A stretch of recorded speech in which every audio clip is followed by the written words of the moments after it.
Limul Tempest, autrefois simple humain de 38 ans, est devenu une entité multidimensionnelle capable de manipuler les lois de la réalité, de détruire et de créer de nouveaux univers. Mais comment un slime, souvent considéré comme la créature la plus faible dans toutes les réalités possibles, a-t-il pu surpasser les rois démons, les démons primordiaux et même les véritables dragons? Tout commence par sa mort sur Terre, événement marquant le début de son ascension. La réincarnation est l'origine de la forme de slime. Lorsqu'il est poignardé, le Limul d'origine, alors nommé Satoru Mikami, fait des demandes inconsciemment à la voix du monde, une entité omniprésente qui répond à ses souhaits dans ses derniers instants. Dans son désespoir, Satoru exprime plusieurs vœux dictés par ses souffrances physiques. Il demande l'annulation de la douleur pour échapper à sa blessure, l'absence de sang pour ne plus perdre ses forces vitales et la résistance au froid, car mourir seul dans la froideur le terrifie.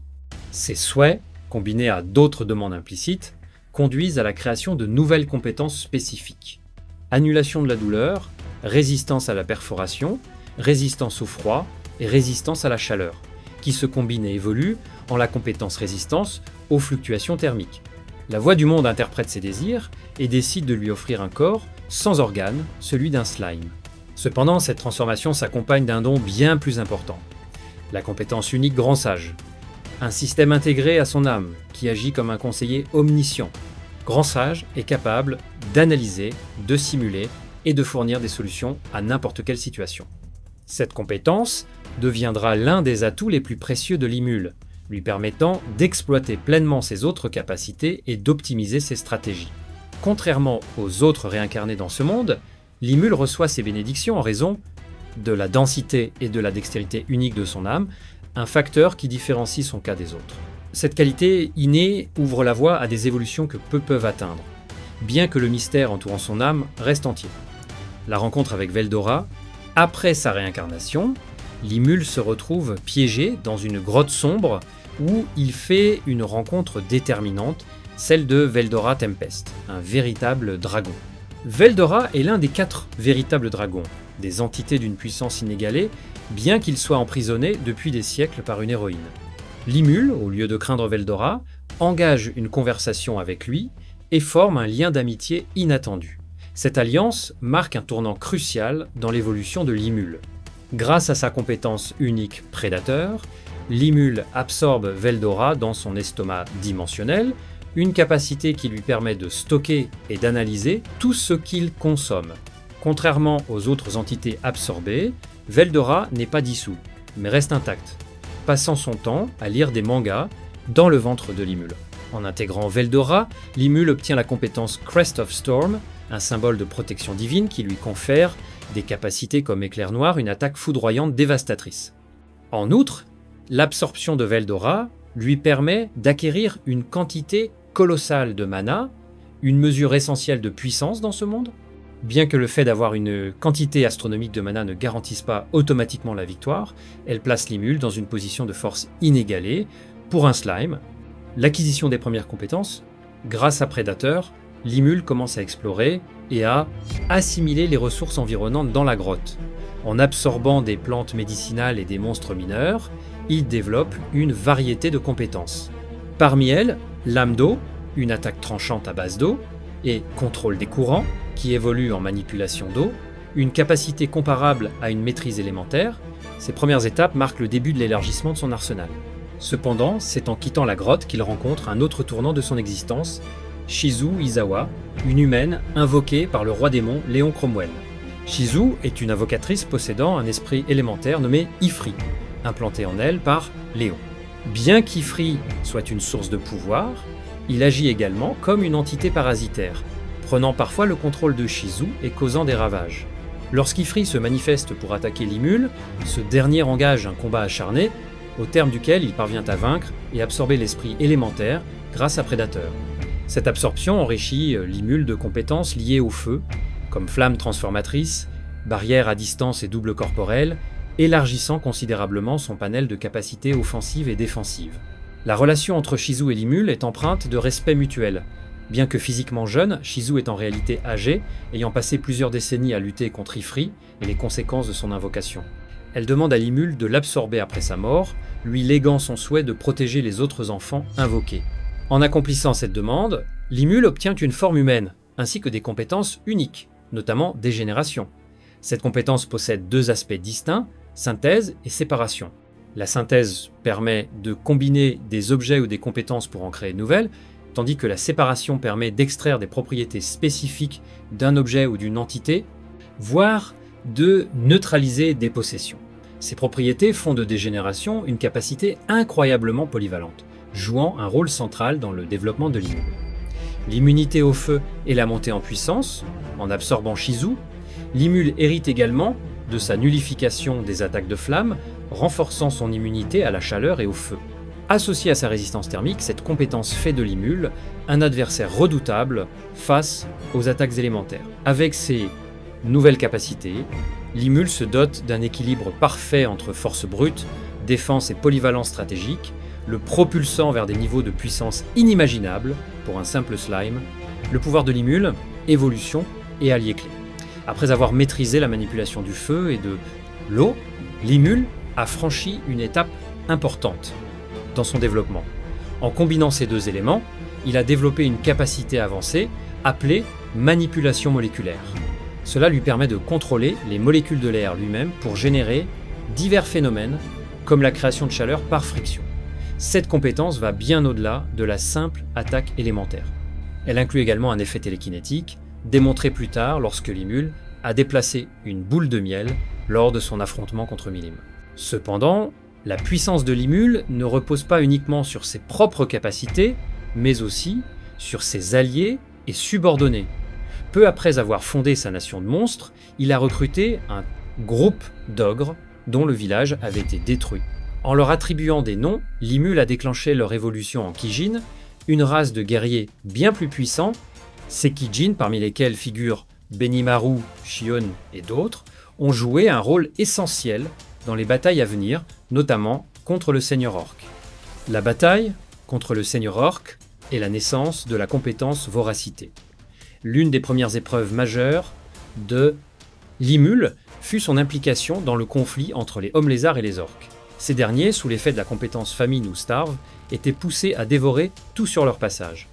Derrière cette crise se trouvait Germudo, un serviteur du roi démon Clayman, qui avait orchestré ce chaos pour créer un nouveau roi démon qu'il pourrait manipuler. Le Seigneur Orc, grâce à la compétence Famine, avait dévoré de nombreux monstres, accumulant ainsi une puissance terrifiante. Il finit par absorber Germudo lui-même, évoluant en une calamité appelée Désastre Orc ou Orc Disaster. Malgré sa force monstrueuse, Désastre Orc n'était pas de taille face à l'Imul. En utilisant sa compétence unique prédateur, l'Imul l'absorba, ce qui entraîna un bond immense dans sa puissance. Ce combat marqua également la transformation de la compétence prédateur en une compétence unique, Voracité. Cette nouvelle capacité permit à l'Imul d'augmenter considérablement la portée de sa prédation, de doubler la capacité de son estomac et d'acquérir les compétences de ses subordonnés. Mieux encore, Voracité lui permettait de partager des compétences avec ses alliés, créant ainsi une synergie inégalée au sein de sa nation. Une autre récompense importante de cette bataille fut l'absorption d'une graine de roi démon, un élément clé pour son évolution future en roi démon. Cette graine, en combinaison avec la collecte d'âme, est essentielle pour accéder à ce niveau de pouvoir suprême. Enfin, l'Imul gagna l'armée entière des orques sous sa bannière, qui joua un rôle majeur dans la construction des infrastructures de Tempest. L'affrontement contre Charybdis et de nouveaux pouvoirs. Le prochain grand défi arriva avec l'apparition de Charybdis, un monstre de niveau calamité créé par la fusion de Phobio, l'un des subordonnés du roi démon Carion, et un noyau d'énergie issu de la magie de Veldora. Ce monstre destructeur fut relâché dans le but de détruire Tempest, manipulé par l'Alliance des Clauses modérées, travaillant pour Clayman. Bien que Charybdis fût redoutable, c'est finalement Milim qui mit fin à la menace, prouvant encore une fois sa puissance écrasante. Pour l'Imul, l'issue de cet affrontement fut cependant bénéfique. Il absorba le noyau de Charybdis, acquérant ainsi deux nouvelles compétences, perturbation magique et manipulation gravitationnelle. La première lui confère une résistance accrue à la magie en perturbant les flux de mana ennemis, tandis que la seconde lui permet de manipuler la gravité autour de lui, incluant la capacité de léviter. Ces nouvelles compétences consolidèrent encore davantage sa position en tant que force incontournable. La milice, l'équilibre du monde, et le rôle important. Peu après ces événements, Limul reprit une mission laissée par Shizu, protéger et guider les enfants invoqués depuis un autre monde, qui risquaient de mourir prématurément à cause de leur instabilité magique. Pour résoudre ce problème, il se tourna vers la milice, l'un des premiers rois, démon et gardienne de l'équilibre mondial. Avec son aide, Limul invoqua des esprits pour stabiliser la magie des enfants, leur sauvant ainsi la vie. Cette interaction marqua un tournant important, car la milice, impressionnée par Limul, devint non seulement une alliée, mais également une employée de Tempest. Sa sagesse et son influence ajoutèrent une dimension stratégique précieuse à la nation en pleine expansion de Limul, un chemin tracé vers la royauté démoniaque. Tous ces événements contribuèrent à la montée en puissance de Limul, consolidant sa position en tant que dirigeant capable de rivaliser avec les fléaux de classe calamité.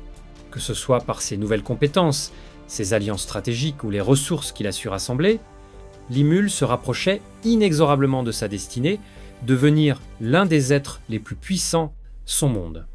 Nouveau pouvoir et évolution, la naissance du roi démon Limul. Pendant cette période clé de son histoire, Limul acquiert plusieurs nouvelles compétences essentielles qui contribuent à sa montée en puissance. Il apprend notamment la magie d'invocation, qu'il utilise pour invoquer un démon de la famille de Diablo, Beretta, afin de lier son âme à un corps mécanique destiné à servir la milice.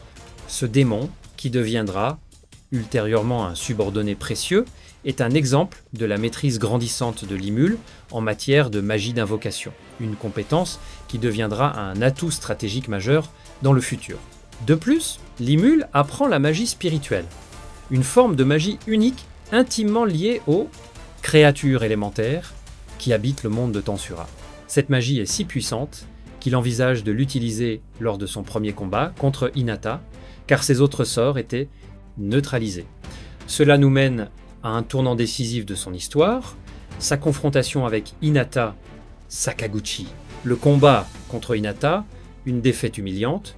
Hinata, la chef des 10 chevaliers sacrés de l'église sacrée de l'Ouest, est l'une des figures les plus redoutables de l'univers Tansura.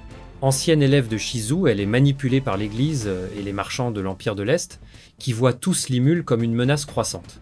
En outre, Hinata croit à tort que Limul a tué Shizu, bien que la vérité soit bien plus nuancée. Poussé par son désir de vengeance et ses responsabilités envers l'église, Hinata engage un duel contre Limul. Ce combat révèle la puissance écrasante de la compétence des intégrations, un sort ultime prêté par Luminus, le roi démon du domaine sacré. Cette compétence annihile toute matière spirituelle ou magique à une vitesse inimaginable, empêchant même l'évasion des âmes. Limul subit ici sa première véritable défaite. Dans la majorité des réalités parallèles, il aurait péri face à Hinata. Cependant, grâce à une ruse, il parvient à transférer son âme dans un clone survivant de justesse. Hinata, croyant avoir accompli sa mission, retourne à l'Empire sacré, négligeant de participer à l'invasion planifiée de Tempest par le royaume de Farmus. Cette erreur allait se révéler fatale. L'éveil en tant que roi démon, le festival de la moisson, l'invasion de Tempest par Farmus marque un tournant majeur dans la vie de Limul. Après avoir découvert le massacre de nombreux habitants de sa nation, il décide de franchir une étape décisive, devenir un roi démon. Pour ce faire, Limul devait absorber au moins 10 000 âmes, un défi qu'il relève aisément en annihilant toute l'armée de Farmus en un seul coup. Ce processus, connu sous le nom de Festival de la Moisson, fusionne la graine de roi démon de Limul avec les âmes collectées, déclenchant sa transformation en un slime démoniaque.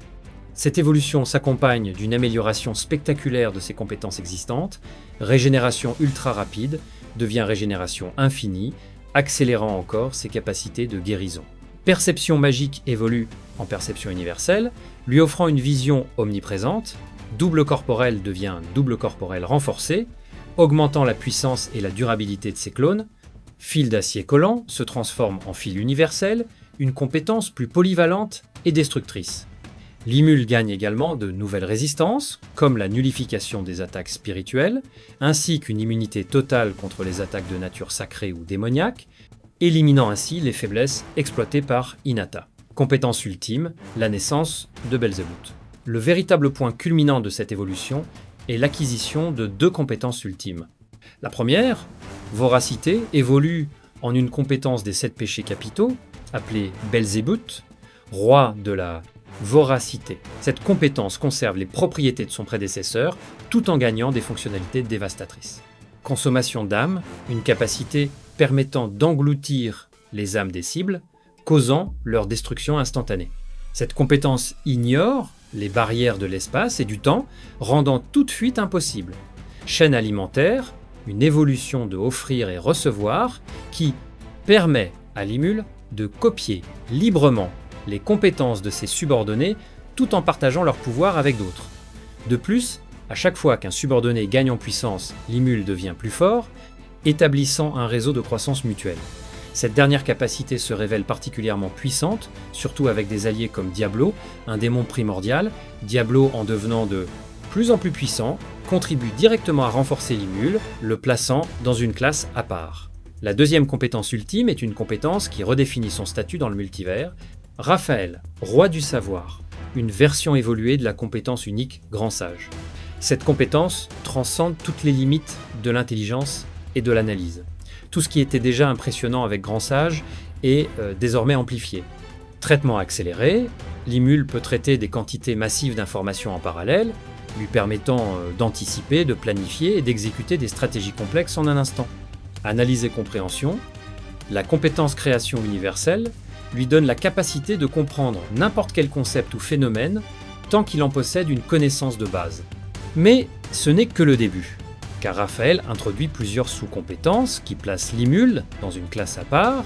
1. Synthèse et séparation.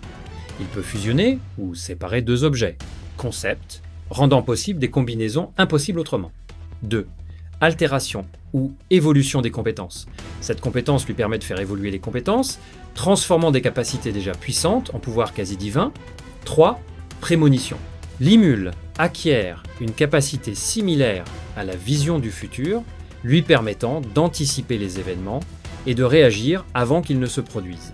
L'origine de Raphaël, de Belzébuth, comme d'autres compétences angéliques, remonte au créateur du monde, Veldanava, qui a conçu ces compétences comme des représentations des aspects fondamentaux de la réalité. Et chaque compétence créée par Veldanava est une compétence angélique. Parmi les 14 compétences angéliques existantes, Limul en possède déjà 2, consolidant sa place parmi les plus puissants du multivers, Valpurgie et l'affrontement avec Clayman. Après avoir évolué en roi démon, Limul assiste pour la première fois au Valpurgie, le conseil des rois démons. Cet événement est l'occasion pour lui de régler ses comptes avec Clayman, un prétendu roi démon qui manipulait les événements pour accroître sa puissance.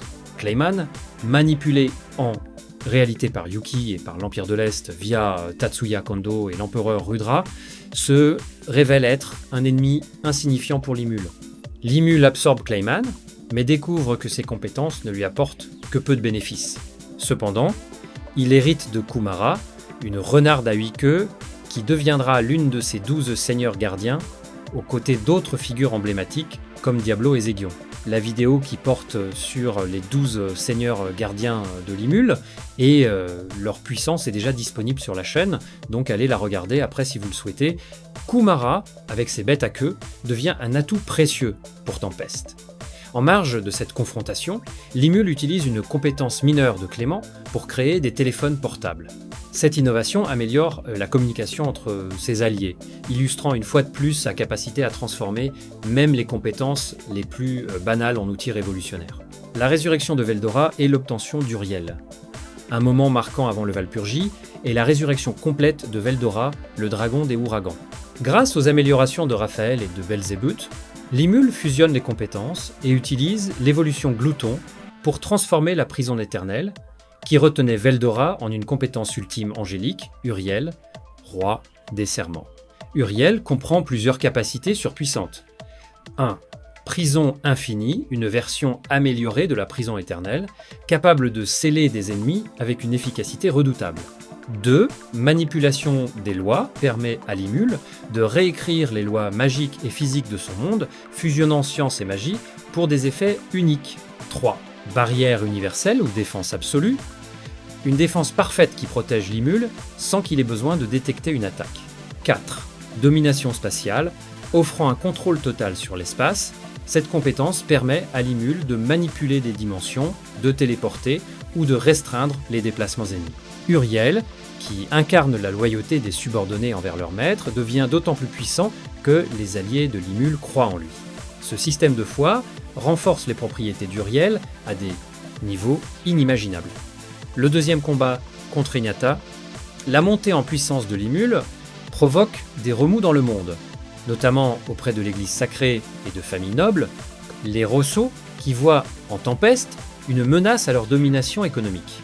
Manipulé une fois de plus, Hinata engage un deuxième duel contre Limul, croyant agir pour le bien du monde.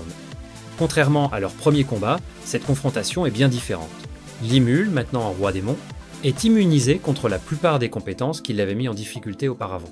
Hinata utilise son attaque la plus puissante, Melt Slash, qui combine magie sacrée et technique d'épée pour infliger une destruction quasi instantanée à la vitesse de la lumière.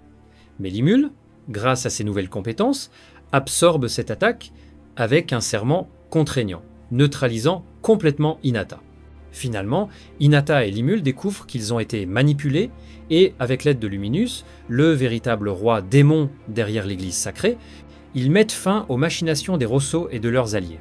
Étant désormais détenteurs de 4 compétences ultimes, Raphaël, Belzébuth, Uriel, et la capacité d'invoquer Veldora, Limul devient une figure incomparable dans le multivers. Ces victoires ne sont pas seulement des triomphes personnels, mais des preuves de son ascension en tant que véritable force cosmique. Et avec des alliés comme Diablo, Veldora et Hinata, il est clair que le chemin de Limul ne fait que commencer. L'évolution de Limul en roi démon change la dynamique de l'histoire. Il ne s'agit plus simplement d'un chef de nation ou d'un puissant aventurier, mais d'une figure capable de rivaliser avec les entités les plus puissantes de son univers. Avec des compétences ultimes, une armée loyale et des subordonnés exceptionnels, Limul devient une force sur laquelle même les autres rois démons doivent compter. Lors de l'affrontement contre Hinata, Limul a réalisé un pacte contraignant au prix de l'abandon de la compétence ultime Belzébuth. Mais ne t'inquiète pas, car Raphaël avait déjà créé une copie de la compétence Belzébuth. Grâce à cela, il est possible d'étendre à l'infini le nombre de pactes contraignants, qui affectent directement les lois et le résultat d'une attaque. Lors de ce combat, Limul a également appris à manipuler les particules spirituelles, également appelées spiritrons. Ces particules sont un essence de la matière sous forme d'énergie spirituelle, occupant un rôle similaire à celui d'un neutron. En d'autres termes, elles constituent un élément fondamental de l'univers. Limul, en comprenant leur nature, accède à un nouveau niveau de contrôle. Associé à la manipulation des lois d'Uriel, cela confère à Limul la capacité de modifier les lois de l'univers à un niveau subatomique, touchant des particules encore plus petites que l'atome. Mais il est important de noter que toutes ces évolutions n'arrivent même qu'à mi-parcours de l'histoire. Il reste encore 12 tomes à parcourir pour comprendre comment Limul est devenu une entité méga universelle, le 8e niveau d'évolution, la magie sacrée. Dans le tome 9, Limul accède à la magie sacrée, une étape cruciale. À ce stade de l'histoire, la magie sacrée représentait l'une des faiblesses les plus flagrantes pour Limul et les habitants de Tempest. En effet, bien que Raphaël venait d'évoluer, il lui fallait encore du temps pour analyser les particules spirituelles et reproduire la magie sacrée. Par nature, en tant que monstre, les habitants de Tempest étaient extrêmement vulnérables à cette magie. Cependant, durant le festival de Tempest, Limul et Luminus concluent un pacte entre l'empire de Ruberios et Tempest. En échange de mets savoureux et de divertissement, Luminus partage la lumière de la magie sacrée avec Limul. Grâce à cet accès, Raphaël développe un sort plus rapide et plus efficace, appelé Rayon Sacré, capable de causer des dégâts au plus profond de l'âme.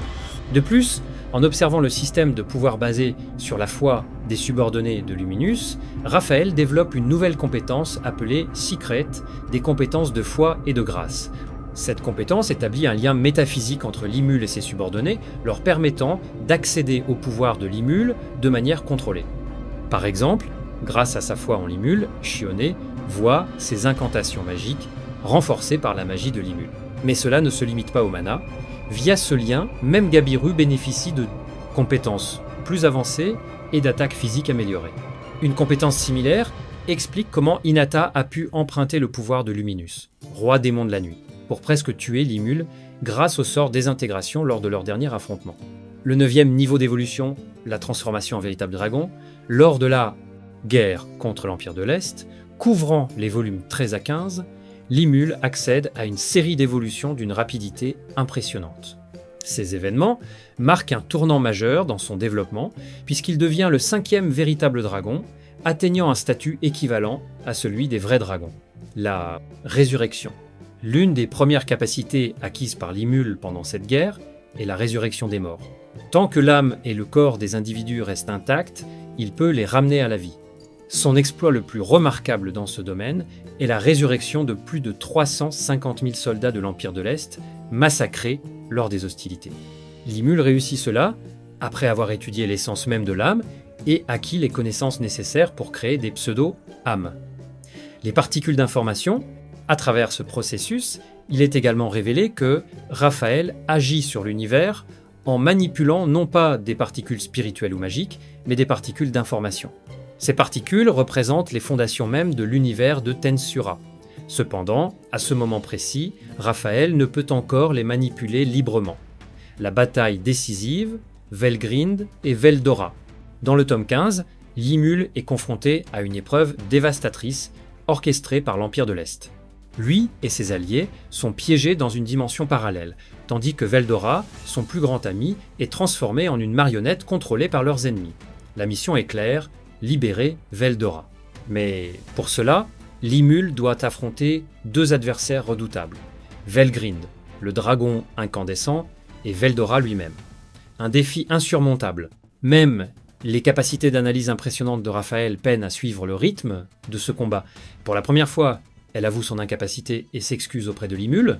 La différence de puissance est abyssale. À ce stade, Limul dispose de 5 à 6 millions de points d'existence, tandis que Veldora en possède plus de 70 millions et Velgrind plus de 65 millions. La naissance de Ciel. Face à l'inquiétude de Raphaël et à ses doutes, Limul accomplit un acte déterminant. Il donne un nom à sa compétence ultime, Raphaël la rebaptise en Ciel. Ce simple geste déclenche une évolution majeure, conférant à la compétence une âme et une conscience propre. Ciel devient alors un mana, une entité dotée d'une autorité quasi absolue sur la réalité. Grâce à son nouveau statut, Ciel peut désormais manipuler les particules d'information à volonté. Si la compréhension limite généralement l'autorité d'un mana, Ciel, en tant qu'évolution du roi de la sagesse Raphaël, dispose de données exhaustives sur l'univers. Cela lui permet de remodeler la réalité elle-même. Une victoire écrasante. En analysant simplement l'attaque extinction accélérée de Velgrind, Ciel crée une compétence encore plus puissante pour la surpasser. Pendant ce temps, la relation entre Limul et Ciel atteint un nouveau sommet. Cette évolution transforme le combat de 1 contre 2 en 1 2 contre 2, Ciel s'occupant de Velgrind tandis que Limul tente de libérer Veldora. En outre, grâce à Ciel, la capacité de réflexion accélérée de Limul passe d'un facteur d'1 million à plusieurs centaines de millions, lui conférant un avantage inégalé dans la bataille. La transformation en dragon véritable. Enfin, Ciel propose une ultime évolution à Limul, devenir un véritable dragon.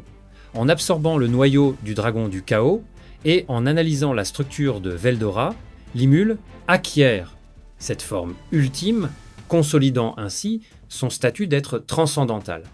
Cette évolution de Limul marque une avancée monumentale dans sa quête de puissance, car elle ne se limite pas seulement à un renforcement brut de ses capacités. En devenant un véritable dragon, il atteint un niveau de compréhension sans précédent sur la nature même de l'univers. Il acquiert une compétence unique, appelée Libération du véritable dragon, lui conférant un contrôle total sur l'espace-temps et les éléments magiques. Cela signifie qu'il devient insensible au vieillissement, capable de voyager entre dimensions, et même de manipuler le temps lui-même, à l'image de ce que Velgrind démontre dans le volume 17. Contrairement à une transformation partielle, Limul affirme ouvertement à Velgrind qu'ils sont désormais égaux en essence, faisant de lui le 5e véritable dragon. Cette déclaration est confirmée lorsqu'ils combattent à ses côtés une synergie qui montre leur nouvelle parité. Grâce à cette évolution, il élimine les deux dragons en un temps record. Après avoir prédaté Velgrind, Limul obtient également la compétence ultime, Velgrind, roi incandescent, ce qui lui permet non seulement de la convoquer à volonté, mais aussi d'accéder à toutes ses capacités, y compris sa maîtrise de la magie. En tant que véritable dragon, l'estomac de Belzébuth se transforme également en un espace imaginaire, une dimension infinie sous l'autorité absolue de Limul. Une fois aspiré dans cet espace, il devient impossible d'en échapper, chaque élément étant manipulé selon la volonté de Limul. Cependant, cette montée en puissance apporte un problème majeur. Le trop grand nombre de compétences ultimes met à mal l'équilibre de son âme. Pour résoudre ce problème, Ciel utilise sa nouvelle compétence ultime, le roi des moissons, fusionner plusieurs compétences, dont Uriel, roi des serments, afin de créer Moisson des compétences, roi Subnigurat. Cette compétence transcende tout ce que Limul possédait jusqu'à présent, car elle permet à Ciel de créer, dupliquer et réorganiser des compétences pour lui et ses subordonnés. Par exemple, si Ciel décidait que toute l'armée de Limul devait avoir la régénération ultra rapide, elle pourrait leur accorder cet avantage instantanément. Ce niveau de maîtrise rend Limul et ses généraux encore plus redoutables. En effet, les 12 seigneurs gardiens de Limul obtiennent chacun une compétence ultime parfaitement adaptée à leur force. Ensuite, les compétences ultimes majeures, comme Raphaël, Belzébuth, Veldora et Velgrind, sont fusionnées pour former la compétence suprême, dieu du néant Azathoth. Cette fusion amplifie les propriétés déjà surpuissantes des compétences de Velgrind, comme l'accélération cardinale, rendant Limul capable d'augmenter encore davantage la vitesse des particules et des flammes. Velgrind, qui était déjà l'une des entités les plus puissantes de l'univers de Tensura, se retrouve équipé par Limul, qui utilise désormais une version encore plus évoluée de ses pouvoirs. Cette surpuissance s'étend également à d'autres compétences, telles que Turnel et Domination spatio-temporelle, qui offrent désormais à Limul une emprise complète sur l'espace-temps. Mais c'est pas tout. Dans le volume 15, l'évolution de Limul atteint un point critique lorsqu'il affronte Michael, une compétence ultime ayant développé une conscience propre, similaire à Ciel, mais avec des intentions beaucoup plus sombres. Michael cherche à dominer le monde cardinal pour ressusciter Veldanava, son créateur, et s'allie au chef des anges primordiaux, Feldway. Lors de cet affrontement, Limul est gravement désavantagé, car bien qu'il soit devenu un véritable dragon, il reste vulnérable à l'arrêt du temps, une capacité permettant à Michael d'accéder à une dimension de particules virtuelles. Ces particules forment le tissu même de la réalité, et pour exister ou interagir avec elles, il faut être une entité virtuelle. À ce moment-là, Limul ne peut encore lutter dans cet état. Même Diablo, l'un de ses subordonnés les plus puissants, est incapable de rivaliser avec Michael dans ce domaine. Ce n'est qu'avec l'intervention de Chloé, détentrice de l'esprit du temps, que Limul parvient à survivre. Suite à cette confrontation, Ciel analyse la nature de l'arrêt du temps et transforme Limul en une entité virtuelle. Ce nouveau palier d'évolution permet à Limul de surmonter l'arrêt du temps, de dévorer Michael et d'obtenir toutes les compétences ultimes angéliques existantes. Ces 14 compétences angéliques représentent chacune un aspect fondamental de l'univers, conférant ainsi à Limul une autorité quasi divine.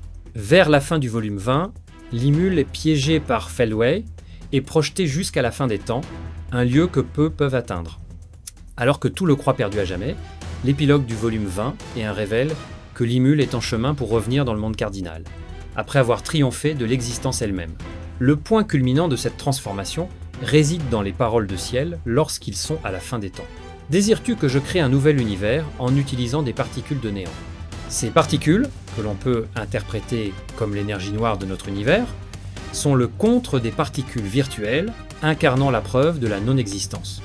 Cela laisse entendre que, dans le dernier volume, Limul atteindra un pouvoir équivalent à celui de Veldanava, le dieu créateur.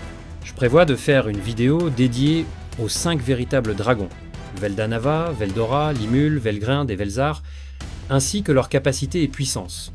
Si ça vous plaît, alors manifestez-vous dans les commentaires,